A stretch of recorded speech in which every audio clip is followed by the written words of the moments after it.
खाओगे, car motor हवाई जहाज खाओगे, सूट बूट टाई कोट खाओगे, ये जंगल पहाड़ खाओगे आप? अरे प्राण तो अन्न में बताया गया। हमारे फैक्ट्री कारखाने में कार बनेगी, मोटर बनेगा, हेलीकॉप्टर बनेगा, बंदूक बनेगी, बम बनेगा, इंटरनेट, कंप्यूटर, मोबाइल बनेगा, खिलौने बनेंगे, ये बनेगा। लेकिन दुनिया में कोई ऐसी फैक्ट्री है जहां गेहूं चावल बन पाएगा? ये फैक्ट्री तो ईश्वर ने बनाई, धरती बना दिया। ऐसी धरती माता में कितने युग से, आज ही नहीं, जब से धरती पृथ्वी बनी है, एक कितना बड़ा फैक्ट्री कारखाना ईश्वर ने, प्रकृति ने बना दिया कि देखो बार बार गेहूं, बार बार चावल, किस्म किस्म का फल, किस्म किस्म की सब्जी, किस्म किस्म का अनाज, ये धरती माता की फैक्ट्री से आपको मिलता रहता। थोड़ा आप इनकी पूजा करने लगो।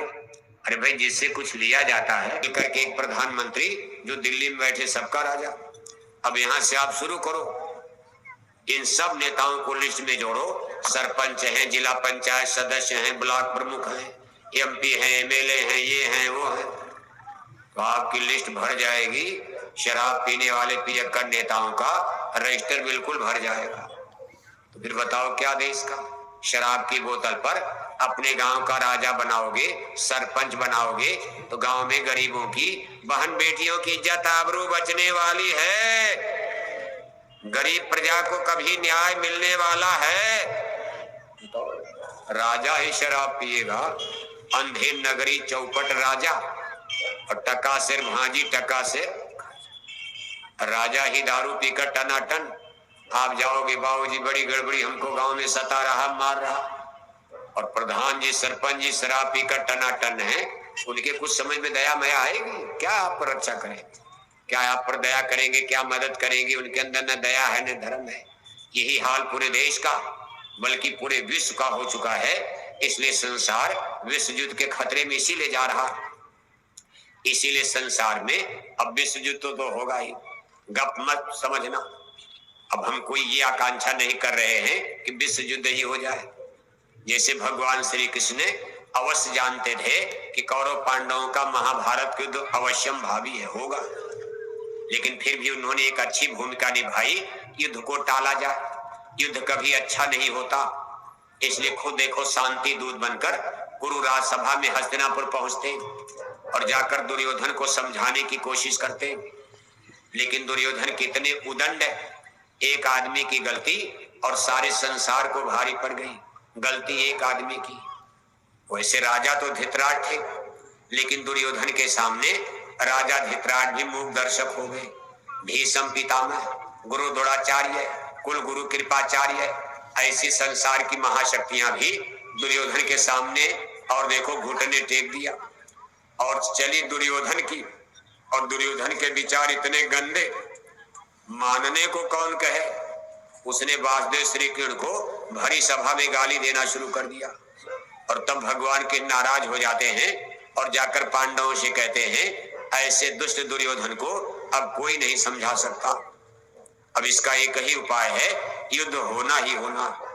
अब जो कुछ भी होगा कुरुक्षेत्र मैदान में, रणभूमि में इसका फैसला होगा। अब भाषण होषण से, सत्संग वत्संग से काम चलने वाला। भाषण माने सत्संग। सत्संग में कोई बंदूक चलती है, सत्संग में कोई लाठी मारी जाती है, लेकिन सत्संग भी बहुत बड़ी चीज है। कहा 60 सुधरे सत्संगति पाई। बड़े बड़े अधम, बड़े बड़े पापी, बड़े बड़े गुनहगार संतों महात्माओं के वचन वाणी से, सत्संग वचन से बदल जाते। सबसे खूबसूरत, बहुत सुंदर प्रमाण हमारे हिंदू ग्रंथों में वाल्मीकि जी का मिलता। वाल्मीकि जी का नाम बचपन का नाम था रत्नाकर। उन्होंने डाका डालना शुरू कर दिया, जंगल में लोगों को लूटना, तब उनका नाम पड़ गया रत्नाकर डाकू। जंगल में रास्ता बंद हो गया, लोग कहते भाई जंगल में इधर मत जाना, उधर रत्नाकर डाकू रहते। एक दिन महात्मा गए, रत्नाकर डाकू मिल गए और उन महात्माओं को भी लूटना पाटना शुरू कर दिया। महात्माओं ने उनको सत्संग सुनाना शुरू कर दिया। सत्संग सुना दिया, वाल्मीकि का हृदय परिवर्तन हो गया। कहा वाल्मीकि भय ब्रह्म समाना, ब्रह्म माने ईश्वर, समाना माने प्राप्त कर लिया। एक चोर और डाकू ने ईश्वर भगवान को प्राप्त कर लिया, और आज वाल्मीकि जी को ब्रह्मर्षि नाम दिया गया। रत्नाकर डाकू ब्रह्मर्षि की पदवी पर पहुंच गए। न इसमें जाति की बात है और न इसमें अमीर गरीब की बात है। जाति तो उनकी छोटी थी, धीमर जाति की, जो जंगल में बहेलिया शिकारी होते हैं, यही वाल्मीकि जी की जाति। लेकिन देखो कर्म ने उनको कहां पहुंचा दिया।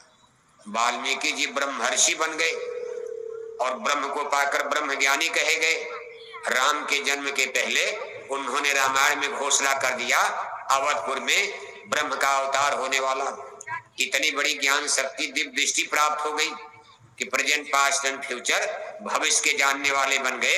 अभी राम का जन्म नहीं हुआ और वाल्मीकि जी ने भविष्यवाणी कर दी कि अयोध्या में राम प्रभु जन्म लेने वाले। अब आप कहोगे कि आदमी, इसीलिए कहते आदमी कर्म से बड़ा होता। छोटी जाति में जन्म, लेकिन कर्म ने महान बना दिया। गाली देकर नहीं, झगड़ा करके नहीं, त्याग किया, तपस्या किया, गुरु मिले, संत मिले, महात्मा मिले, वाल्मीकि ब्रह्म समाना, इतनी बड़ी उनको चीज मिल गई। पैगंबर मोहम्मद साहब ने, देखो मुसलमान जिनको खुदा का नबी कहते, हुजूर पैगंबर मोहम्मद साहब ने उमर ऐसे काफिर को, जिस समय मोहम्मद साहब का पैगाम संदेश यानी खुदाई पैगाम, भगवान का संदेश, अल्लाह ताला खुदा रब्बुल आलमीन का, जब पैगंबर मोहम्मद साहब अपना प्रवचन, अपना सत्संग सुनाते थे तो वहां का नियम था, एक पहाड़ी थी, जब गांव में किसी को कुछ कहना होता था उसी पहाड़ी पर खड़े होते थे, क्योंकि तब लाउड स्पीकर का जमाना नहीं, मशीनें नहीं थी। जब उस पहाड़ी पर कोई खड़ा होकर जोर से आवाज लगाता था तो गांव के कबीलों के लोग जुट जाते थे कि मालूम पड़ता है आज इनका कुछ लेक्चर होने वाला है, ये अपने कोई दुख सुख की बात करेंगे। पैगंबर मोहम्मद साहब उसी पहाड़ी पर खड़े हो गए और खड़े होकर के उन्होंने अपना खुदाई पैगाम, ए इंसानों, खुदा ने हुक्म दिया है। लोगों ने कहा खुदा ने हुक्म दिया, आपकी खुदा से क्या बात होती है? उन्होंने कहा हाँ, पहले तो नहीं होती थी, लेकिन अभी 2-4 दिन से मेरी खुदा से बात होने लगी। बताओ कोई विश्वास करेगा? जो आदमी अभी गांव में गरीब घर में पैदा हुए और पैगंबर मोहम्मद साहब इतने गरीब घर में पैदा, वो देखो गांव जाकर जंगल में बकरी चराते, बकरी, जैसे यहाँ भगवान के जंगल में गाय चराते। भगवान के है, कोई राजकुमार राजा के घर में तो पैदा नहीं हुए, नंद बाबा के घर उनका पालन पोषण, जन्म हुआ सगे मामा महाराज मथुरा नरेश कंस की जेल में जन्म हुआ और पालन पोषण, खाने पीने का इंतजाम गोकुल गांव में एक मामूली यादव सरदार, ग्वाला सरदार, जिनके घर में गाय का धंधा होता था, गाय का दूध, मक्खन, घी, वही भगवान के इनका पालन पोषण। तो ड्यूटी लग गई जंगल में गाय चराने वाली। अब राजा के लड़का होते तो धनुष बाण चलाते, बचपन से हाथी घोड़ा पर बैठकर, और उनकी अलग ट्रेनिंग होती कौरव पांडवों के राजकुमारों की तरह। लेकिन अब ग्वाला घर में गए, उनकी ड्यूटी लग गई, लाठो लो चलो गाय चराओ। गाय चराते चराते चराते और देखो फिर कहां से कहां बन गए। आज जमाना उनको योगेश्वर पुरुष का अवतार मानता, क्योंकि आगे जब उन्होंने अपना लीला किया, अपनी शक्ति का प्रदर्शन किया महाभारत के युद्ध में, तब संसार को पता चला ये कोई मामूली गाय का चरवाहा नहीं, ये तो योगेश्वर पुरुष के अवतार हैं। इतिहास ने उनको अवतारी घोषित कर दिया। आज तक 5000 वर्ष बीत गए, भारत की हिंदू जनता उनको ब्रह्म पुरुष के रूप में आज भी पूजा करती, मानती। कितने मंदिर बन गए, कितने उनके देवालय शिवालय बन गए, 5000 साल हो गया। इसी तरह देखो पैगंबर मोहम्मद साहब, जब उन्होंने पहाड़ी पर खड़े होकर और मक्का गांव वालों को, पहले तो मक्के वाले आए, मक्का गांव में उनका जन्म हुआ था, एक छोटा सा गांव बिल्कुल रेगिस्तान। अब तो वहां बड़े बड़े शहर बन गए, क्योंकि वहां डीजल पेट्रोल का कुआं मिल गया। तो बड़ा धनी मानी देश, कुवैत, दुबई, सऊदी अरब, ये सब देखो धनी मानी देश बन गए। लेकिन उस समय बिल्कुल जैसे राजस्थान का रेगिस्तान। तो राजस्थान में तो बालू है और वहां जाओगे तो कंकड़ पथरीली जमीन, और खाने पीने अनाज साग सब्जी इसका तो नामो निशान नहीं है। बहुत कम पानी, बहुत कम बरसता। वहां बिना कम पानी वाली फसलें जैसे जौ है, बाजरा है, खजूर है, इस तरह की चीजें। सब्जी में कद्दू है, कोहड़ा है, लौकी है। और देखो बकरी चरा रहे। और एक दिन हीरा नाम की गुफा, पहाड़ में गुफा थी, बकरी चर रही है।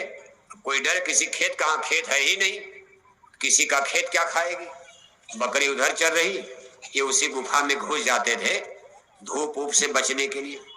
उसी गुफा में बैठकर ये थोड़ा सा आंख बंद करके जिसको भी मानते रहे, थोड़ा याद करते थे। एक दिन उनके पास आवाज आने लगी, जैसे मालूम पड़ता कोई बोल रहा है, हे मोहम्मद, हे मोहम्मद। मैं खुदा बोल रहा हूं और अपनी जुबान खोलो, ये जो मैं सुना रहा हूं यही तुम जाकर गांव वालों को बताना। पैगंबर मोहम्मद साहब ने कहा, हुजूर मैं पढ़ा लिखा नहीं, बोलना भाषण देना नहीं जानता। फिर आवाज आई, मैं तुमको विद्वान बना दूंगा, तुमको कुछ नहीं पढ़ना, तुम केवल जैसे मैं कहता हूं आप बोलते जाओ, आप परम ज्ञानी बनोगे, इतिहास में अमर हो जाओगे। और पैगंबर मोहम्मद साहब ने देखो वही शब्द बोलना शुरू किया। पहले दिन एक आवाज, दो आवाज, ज्यादा नहीं। पहले दिन एक आवाज आई, जाओ गांव वालों से कहो, हे गांव वालों, खुदा का हुक्म हुआ है, मेरी खुदा से बात हुई है कि आप लोग शराब पीना छोड़ दो। उस समय मक्के गांव के लोग वहां शराब बहुत पीते थे। पहला प्रहार देखो इसी पर होता, इनसे कहो इनकी बुद्धि भ्रष्ट हो गई, क्योंकि शराब से बुरा संसार में कुछ नहीं होता। शराब आदमी पीता है, बुद्धि पागल हो जाती है, शाम को शराब के नशे में घर जाता है, सामने सगी चाची आ गई, हाथ पकड़ लिया, सगी भतीजी आ गई, हाथ पकड़ लिया। वालों, खुदा का हुक्म हुआ है कि शराब का पीना बंद कर दो। अब जो पीने वाले थे इतनी जल्दी छोड़ेंगे? अब उन्होंने शराब छोड़ने की जगह मोहम्मद साहब का उल्टा विरोध कर दिया। अरे कहा अपने को बहुत बड़ा बनते हैं, इनकी खुदा से कब बात होती, देखो ये खुदा से बात करते हैं। अभी जंगल में बकरी चरा रहे थे, अभी हमारे सामने और घूम रहे थे इधर उधर, आज ये कहते हमारी खुदा भगवान से बात होती है। अब देखो सारी जनता एक तरफ हो गई इन्हीं मोहम्मद साहब के विरोध में। इसी में आगे चल करके उनके विरोधियों में एक उमर साहब हुए हैं, एक तरह से वहां उस सरदार, जैसे गांव में मुखिया सरदार होते हैं और बड़े दबंग आदमी होते हैं, जैसे आप यहाँ माफिया कहते हो कि जिसको चाहे मार दे कर, कोई गांव में बोलने वाला नहीं। उमर एक बहुत ही मजबूत आदमी गांव के, वो भी मोहम्मद साहब के दुश्मन बन गए। अब ये तलवार लेकर मोहम्मद साहब को खोजने लगे कि कहीं मिलेंगे मैं इनको मार डालूंगा। ये अपने को कहते मैं खुदा का पैगंबर हूँ, मेरी खुदा से बात होती है, हम मक्का वाले गांव वाले इनकी एक बात नहीं मानेंगे। और बात असली क्या थी कि शराब छोड़ना था। शराब छोड़ देते झगड़ा खत्म। अब उनको शराब छोड़नी नहीं है, उल्टे मोहम्मद साहब का कत्ल करना कि न रहे बांझ न बांस न बजे बांसुरी। ये रोज भाषण देते रहते हैं और एक दो आदमी इसमें से फोड़ रहे, ऐसा नहीं प्रभाव नहीं पड़ता था। अब उसी गांव में इक्का दुक्का आदमी फूटकर मोहम्मद साहब की तरफ चले जा रहे थे, तो लोगों को डर लगा अगर मान लो ज्यादा लोग मोहम्मद साहब की तरफ चले गए शराब छोड़ करके, तब ते गांव के नेता बन जाएंगे, इनकी मेजॉरिटी बन जाएगी, पावर में आ जाएंगे, फिर हम लोगों का क्या होगा। इसलिए समय के पहले इनका काम तमाम कर दिया जाए। एक दिन मोहम्मद साहब एक घर में बैठे हुए थे, तब तक उमर साहब तलवार लेकर वहां पहुंच जाते। तलवार लेकर किसी ने बता दिया इसी घर में आ जाए, तलवार लेकर पहुंचते हैं, दरवाजा खटखटाते हैं, तो जो घर की मालकिन थी उनको बड़ा डर लगा, रे तो उमर साहब आ गए, अब हमारे नबी को मार डालेंगे, छोड़ेंगे नहीं। उन्होंने कहा हुजूर अब क्या किया जाए, दरवाजे पर तो उमर साहब तलवार लेकर खड़ा है और मोहम्मद साहब के पास कुछ नहीं था।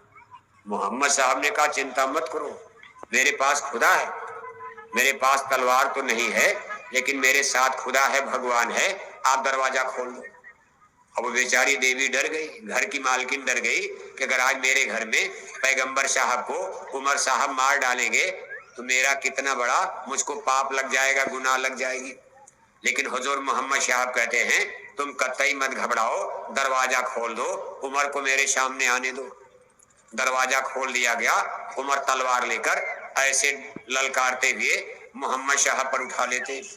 कहा आप हमारे गांव को बहका रहे हो और आप क्या धर्म कर्म सुनाते हो। उनकी आंखों में अपनी आंख डाल देते, ऐसे आंखों से आंख को देखते। और एक लाइन उन्होंने पाक कुरान का कलमा सुनाया। कलमा माने मंत्र होता है। जैसे आप पढ़ते हो हरे रामा हरे कृष्णा सीता राम राधे श्याम। जैसे गायत्री परिवार में देखो आप, गायत्री मिशन में मंत्र पढ़ते वेदों का, ओम भूर्भुवः स्वः तस्मितुर्वरेण्यं भर्गो देवस्य धीमहि धीमहि यो नः प्रचोदयात्। इसी तरह वेदों के मंत्र है, गुरुर् ब्रह्मा गुरुर्विष्णु, ये तमाम मंत्र इसी तरह। अब उनकी भाषा केवल अंतर है, लेकिन ये सब मंत्र उसी केवल भाषा